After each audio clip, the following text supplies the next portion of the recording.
Okay, so let's talk some Harvey Dent Two-Face. I mentioned characters spotlighting different aspects of Batman.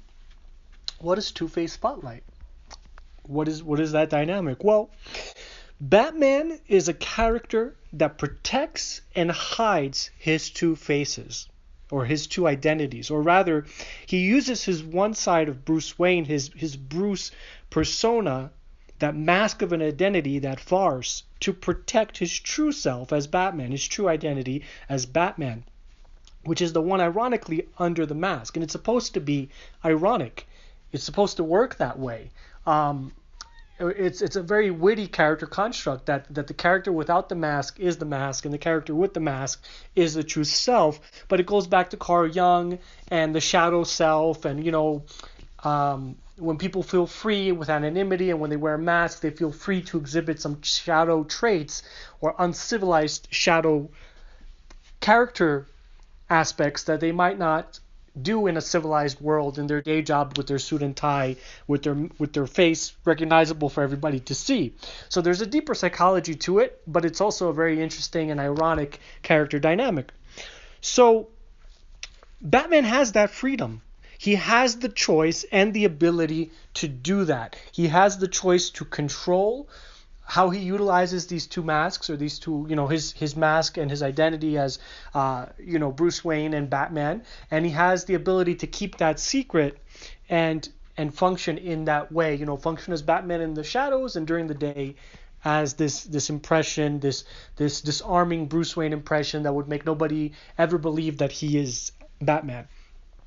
Harvey Dent, or rather Two-Face, does not. He does not have that freedom. He has no choice or freedom and no option but to show the whole world both his identities at once, simultaneously, worn like shame right on his sleeve. So, the Two-Face character, it's more easily relatable to as a human character than the Batman character per se, because sometimes the Batman construct, the Batman persona, can be a little bit impenetrable, which is the point. If you think of it like a psychological shield, it's an ego armor. It's supposed to be that way, and that's why we're awed by the Batman character and everything that he does and his brilliance. But sometimes brilliant characters, you can't really connect to them. You can be in awe of watching them and the spectacle that is their genius, but you don't really connect to genius easily, as you do to flawed characters. And Two-Face really is a character of indecision and insecurity and obsessive dependency. He has this obsessive dependency on a coin to essentially make his choices right there for all to see for him. He is a man of no conviction, except for the conviction that a flipped coin shall tell him what his convictions and decisions and actions should be. Batman is a man of decision. Batman is a man of conviction. Batman always makes the choice as to what his next step or action should be. The archetypical imagery here is deep and the themes are complex. So let's dive a little bit deeper. By the very nature of their identities, well, then Batman is a liar and Two-Face is an honest man. So how do you explore that theme when your hero is a liar? Maybe he's lying for all the right reasons, to protect those he loves, or maybe to continue to function as Batman no matter the situation or inevitable, multiple scenarios that could eventually come up. And he has that contingency. But one is lying and one is not. So Batman's got a secret and something to hide, i.e. his identity and the truth of who he is. So he walks around in the shadows at night, while Two-Face is a blunt and honest man. He couldn't even hide even if he wanted to. That's his tragedy. And tragedies happen to both of them, to Batman and to Two-Face. To Batman, it happened to him as a boy. He lost his family. To the other, his family, and with his family as a young boy, his sense of his parents as models, his sense of being protected, and he lost his childhood at a young age, and he really lost his sense of control and his sense of order in the world. His world became chaotic. He had no control to stop the murder of his parents right in front of his eyes, and from that event, that origin point, his whole life became an obsessive journey of control and trying to control criminals and trying to control Gotham City PD and trying to control Alfred and those around him and trying to control Gotham City, and it just became an endless search for control in his life, which he lost at a young age, which, anybody that knows anything about life, you're never going to be able to control anything. So that's the tragedy in Batman, but we love him for trying. So to Harvey Dent, it happened to him, his tragedy happened to him as a man. He lost his vanity. This was a very vain person. Prosecutory lawyer or a criminal defense lawyer. I forget if he was defense or if he was a prosecutor. I believe he was a prosecutor. Yeah, no, that's right. He was a prosecutor of criminals. And a very vain lawyer at that. He was very successful. I like to think of the Harvey Dent character as a very good-looking character.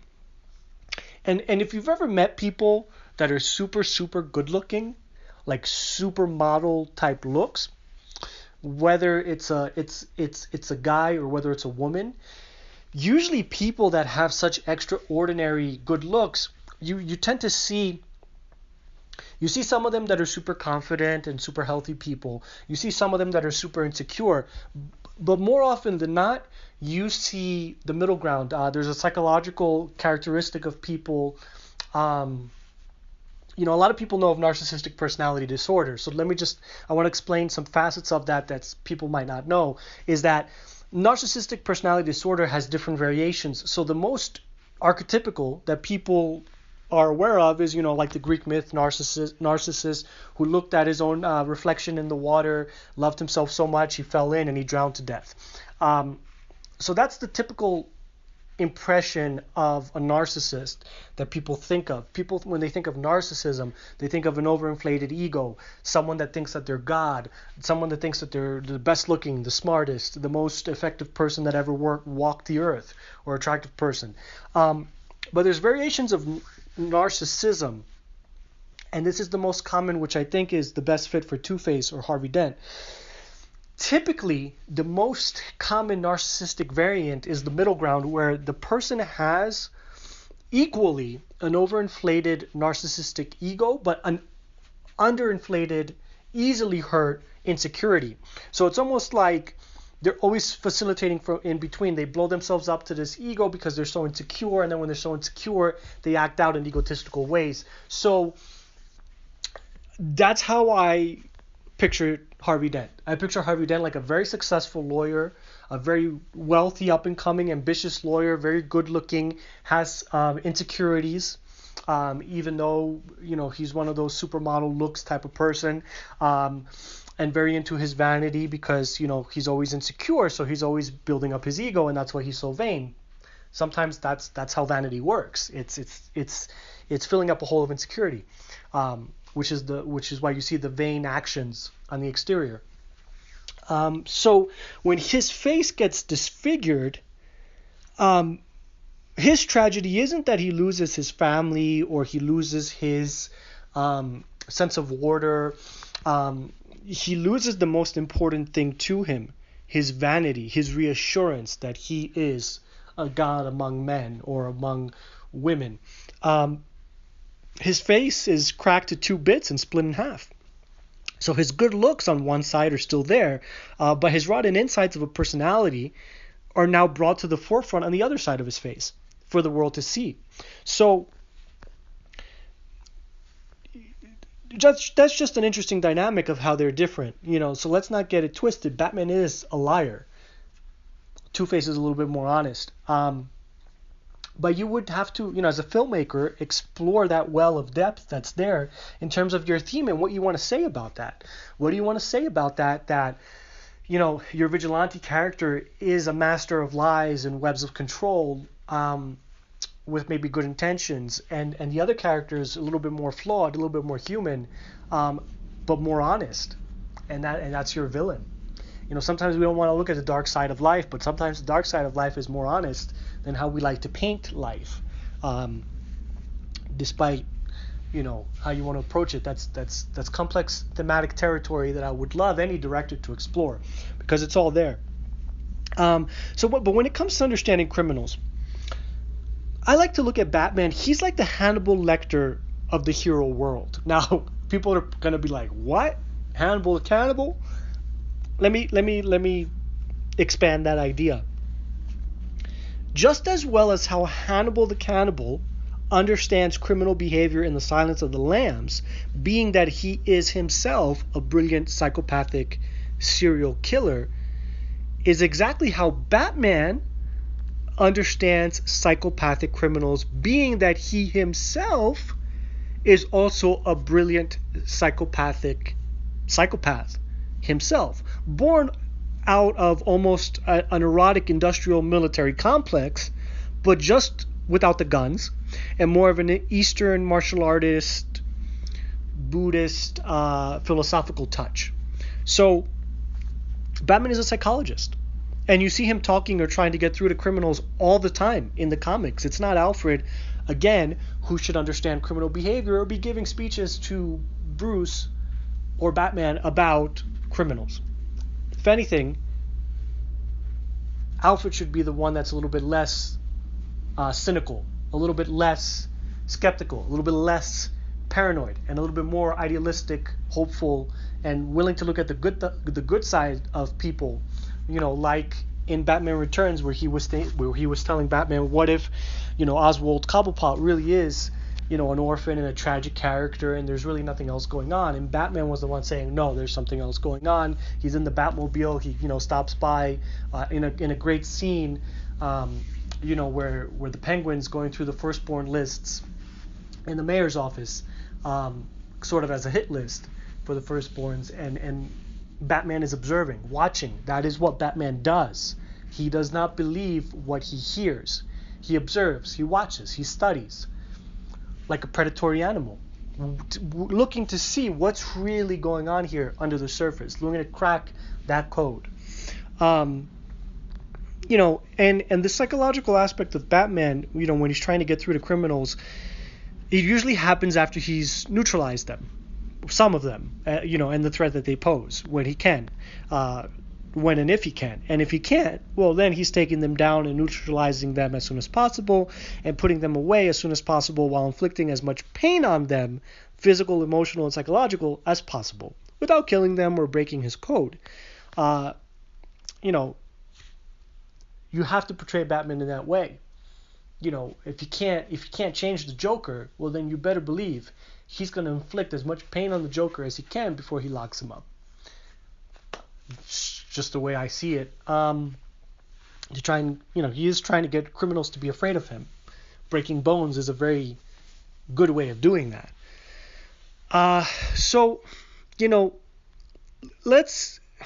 Let's think about that for a second. There's many archetypical functions that the construct of Batman fits, that any filmmaker should know, or any actor. Batman, one of the core concepts is that Batman is a master tactician, and he's very adept at inflicting pain. He's very adept at inflicting pain. He's very adept at receiving pain and pushing through pain. And he's very effective as an agent of control over himself, pain in his own body, psychological and emotional human characteristics in his own self, and controlling those limits, pushing past those limits, but also controlling the world around him, Gotham City, also controlling the behavior of those around him, staying a step ahead of everybody, Alfred, Commissioner Gordon, the criminals, likely situations. There's this, I have an image, there's this great image here of a panel where Hugo Strange takes over. He cracks Batman's identity, as you can see in these panels, and just to show what kind of great scenes we can have in some of these films that they just don't delve into.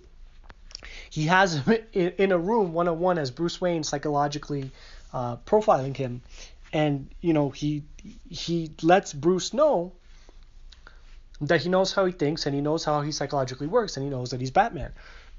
So in a funny scene, Bruce is keeping up the charade even as Hugo Strange is telling him, there was poison on the couch you were sitting on, and now that poison is disorienting you, and you're losing your clarity, and what you're afraid about is about to happen. I'm gonna click this button and lock you in the room.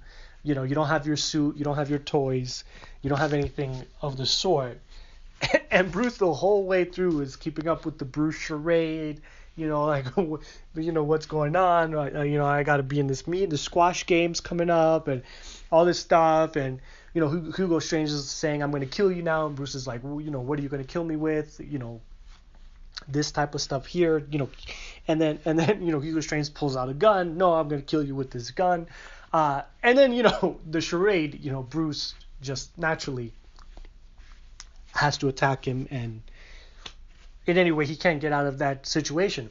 And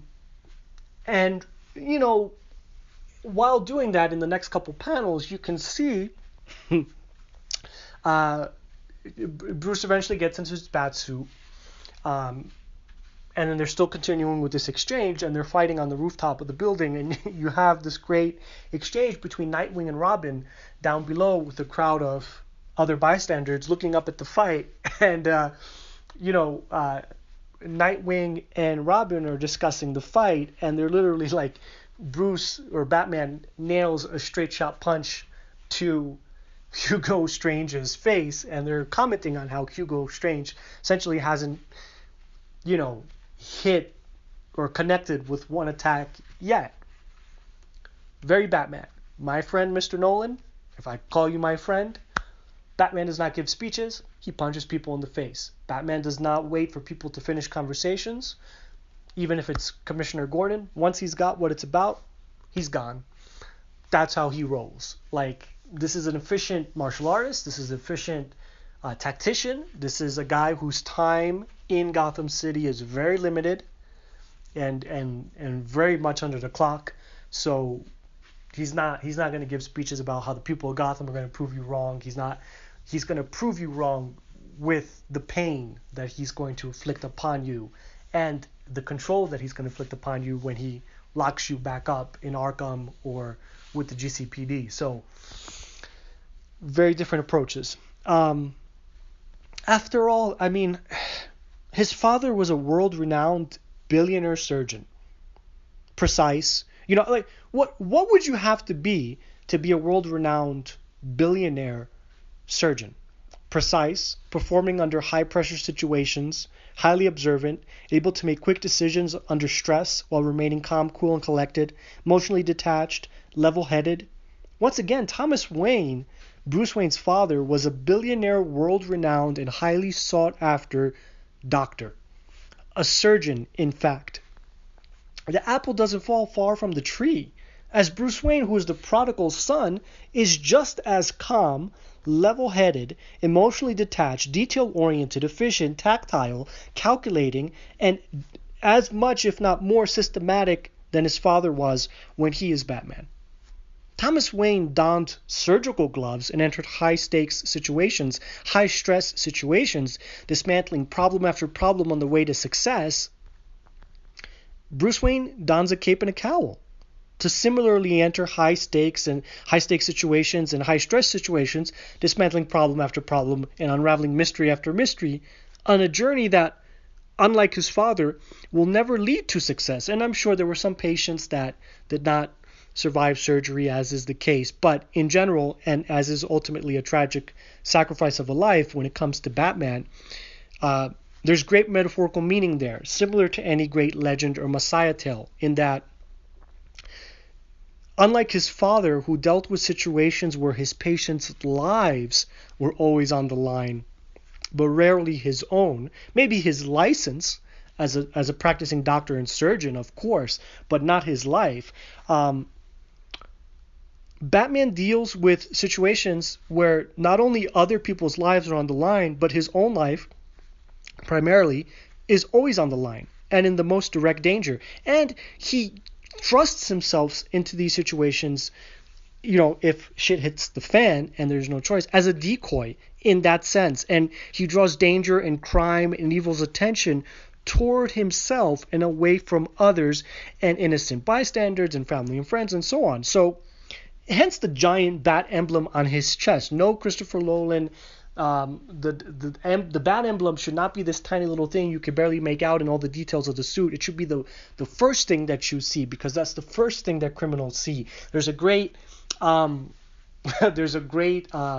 Elseworlds tale where Batman faces off against the Predator. And what's the first thing that happens? Well, the Predator takes nice 3-point laser aim right at the bat emblem, takes a shot. Why do you think Batman has this bat emblem there? That's where he wants the shots to go. Makes sense. So there's a point to the bat symbol on his chest, and the bat signal, for that matter, aside from them being just visual details and aesthetic choices.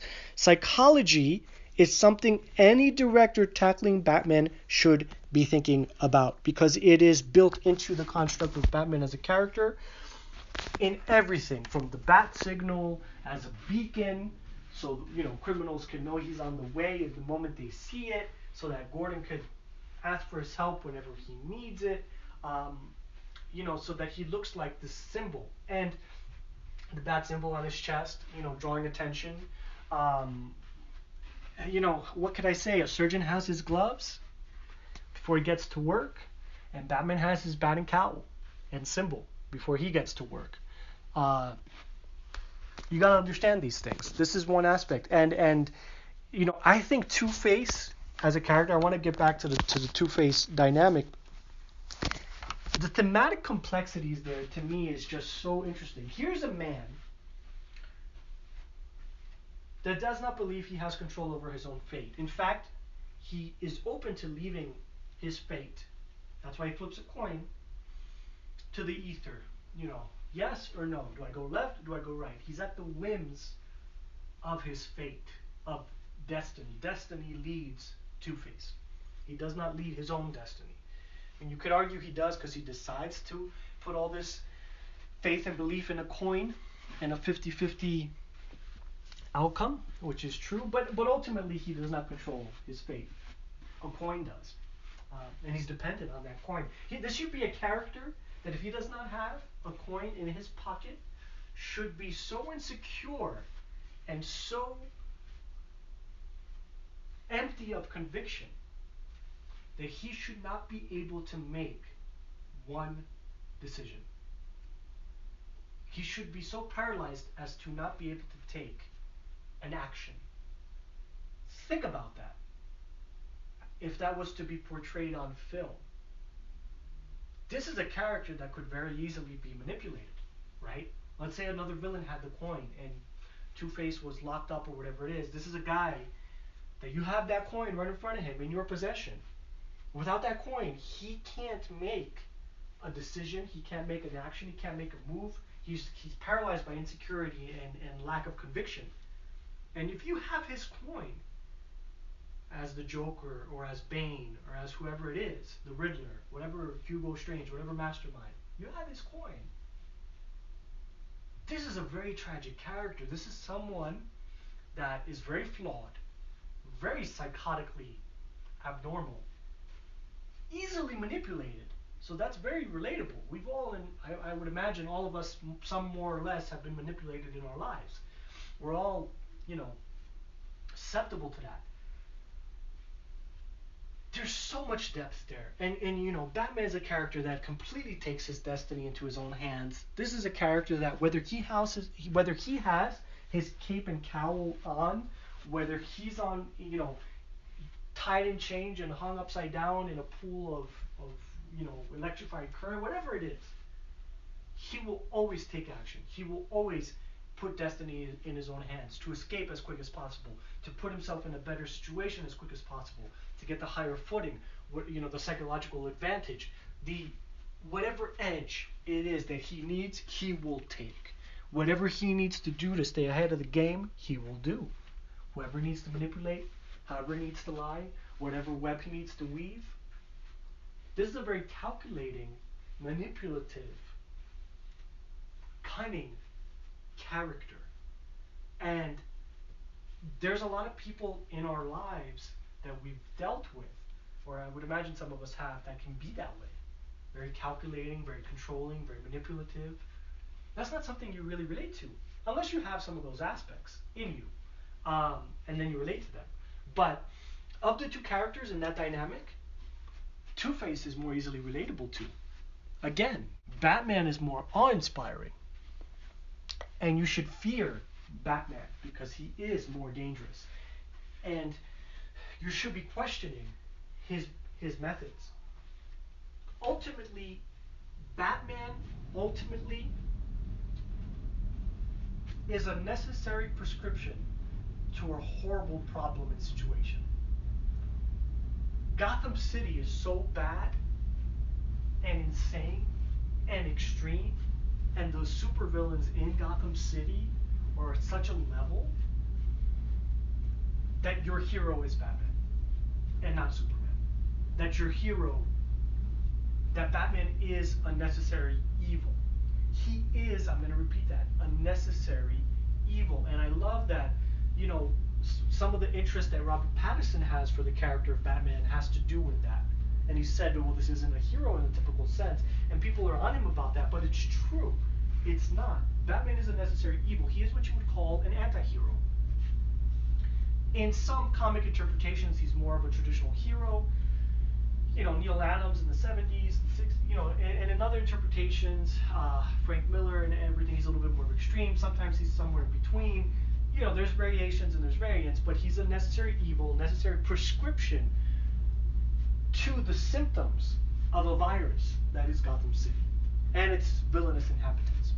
So, yeah, it's a shame we've never seen Two-Face, but I could make a whole video just on analyzing and deconstructing. I mean, this video is about deconstructing Batman as a character and as a construct as much as I can, you know, without sitting down and writing an essay on it. But I'm going to touch on some of these other characters so I can complement the construct that is Batman. But all these other characters could have a whole video of deconstructing their character constructions all on their own. So think about that.